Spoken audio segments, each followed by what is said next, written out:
Dzień dobry. Znowu jest stanowczo za wcześnie, a my właśnie ruszamy na samolot i lecimy na długi weekend do Szwecji.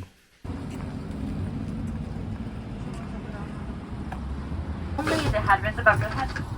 Thank you for your cooperation and welcome on board.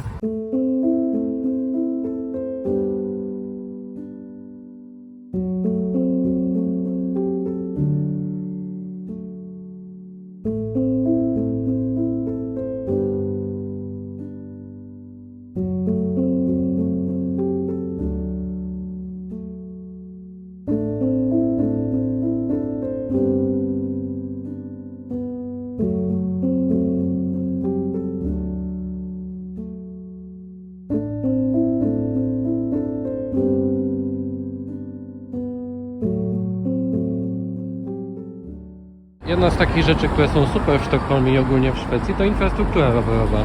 I to, że mamy często znaki, które pokazują, jak dotrzeć do najważniejszych punktów, do dzielnic i jaki jest dystans. No i oczywiście wydzielone pasy dla rowerów. Jesteśmy przy Sergels Torg, czyli dosyć znanym placu Sztokholmu. Jest tutaj bazarek. Truskawki były w cenie 20 koron za 100 gramów, więc nie najtaniej. Miało nie być w Szwecji słońca, a patrzcie, jest. Jakby co, jest piątek, mniej więcej godzina 11, więc środek dnia. Całkiem spokojnie, co nie?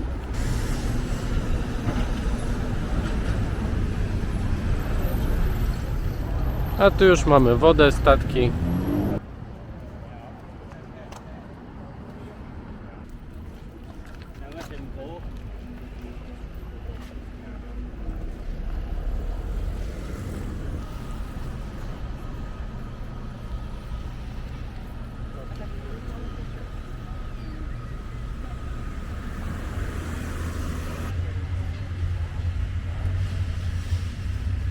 Gdzie jest dom Muminków? Tam jest dom Muminków, okej. A po drodze mamy jeszcze wózkownię. Trafiliśmy do Unibacken i tutaj mamy półkę z książkami Astrid Lindgren w różnych językach. Madicy Elisabeth z Czerwcowego Wzgórza? Pamiętacie, że były na wycieczce? A Madika zeskoczyła z dachu drewutni i prawie się zabiła? A B miał różne zwariowane pomysły.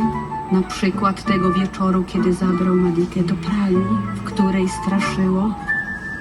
Zauważyliście, że lecimy? Te światła tam w dole to na pewno Sztokholm.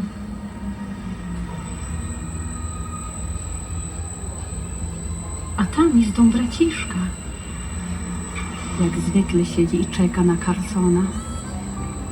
Carlson jest przystojnym, nadzwyczaj mądrym i dość tajnym mężczyzną w sile wieku. I przylatuje, kiedy chce.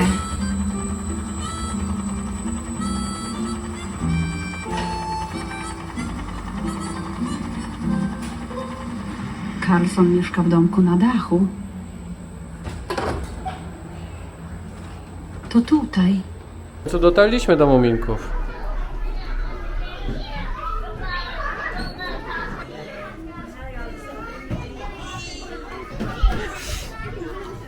Ale z dziećmi koniecznie. Tak, z dziećmi tutaj bardzo spoko. Trochę mnie zaskoczyło to, jak wyglądają te muminki. Że nie ma tutaj na przykład domu muminków, który stoi na zewnątrz. Ale generalnie to jest taka przestrzeń do zabawy dla dzieci przede wszystkim, bardzo mocno. Jest też część, w której byliśmy, a jest fajna dla dorosłych, co powiedziała Magda i nie nagrałem. Oczywiście. Tak, to właśnie powiedziałam. Wchodzimy właśnie do domku Pipi. Ciastki? Prawdziwe udawane ciastki.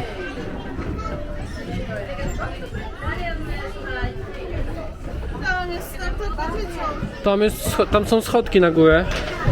I jak rozumiem, wchodzi się na wieżyczkę i jest tutaj jakiś taras na górze. A tutaj z tej strony mamy kawałek Sztokholmu.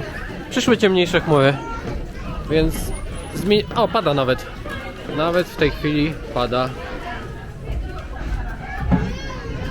Deszcz się powoli kończy, ale jeszcze chwilę pada. My się wybieramy teraz do Vasamuseet, czyli muzeum, w którym stoi statek. A jaki to statek, to zaraz zobaczycie. Dobrze. No to wchodzimy.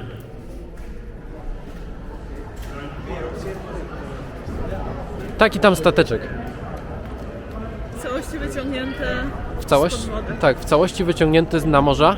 Z tego co pamiętam, on był zbudowany przez króla Szwecji, który chciał mieć nowy, wspaniały statek i zatonął bardzo niedługo po zbudowaniu. Okay.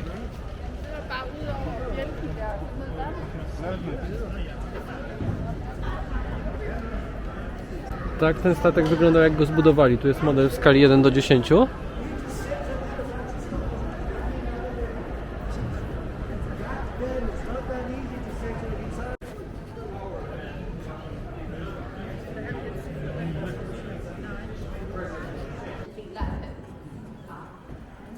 Här är problemet med Vasa. När hon byggs så blir hon alldeles för smal i botten. Vilket gör att hon blir väldigt Sama skala tego robi wrażenie.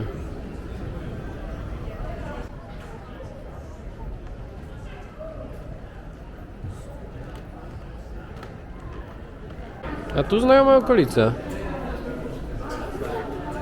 Danzig. I są też kawałki, które pokazują, jak ten statek wyglądał w środku, mógł wyglądać. Takie odwzorowania.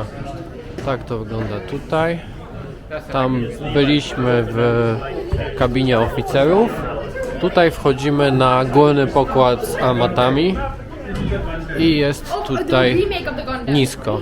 Ja mam 1,65 m, 66 i jestem na styk. Mamy tutaj armaty.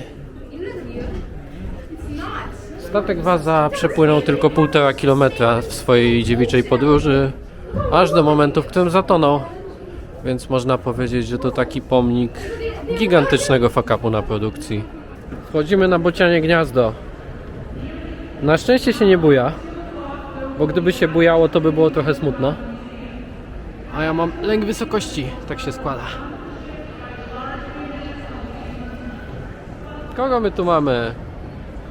Jesteśmy w XVII wieku, nie ma telefonów. Jedną z najciekawszych rzeczy w tym wszystkim są te wszystkie galeryjki i te figury, które miały stworzyć przepiękny statek. A tak pokład Vasy wygląda z góry, z jednego z najwyższych miejsc, gdzie można spojrzeć. No robi wrażenie ta piękna katastrofa. W 1959 roku wszystko było gotowe do pierwszej próby podniesienia okrętu. Vasa zawisł na stalowych linach. Najpierw jednak trzeba było uszczelnić tysiące otworów pozostawionych przez zardzewiałe śruby. A tak wygląda Nordiska Museet, czyli Muzeum Nordyków. A po drugiej stronie ulicy jest... o tak. A w parku przed Muzeum Biologicznym mamy wystawę różnych rodzajów ławek. Tutaj mamy ławkę, która była bardziej pokręcona. Tutaj mamy ławkę z ogrodu edwardiańskiego. I każda z nich jest opisana. Czym jest, skąd pochodzi, jaka jest jej geneza. Muzeum Biologiczne. A tutaj mamy informację o kolejce na skansen.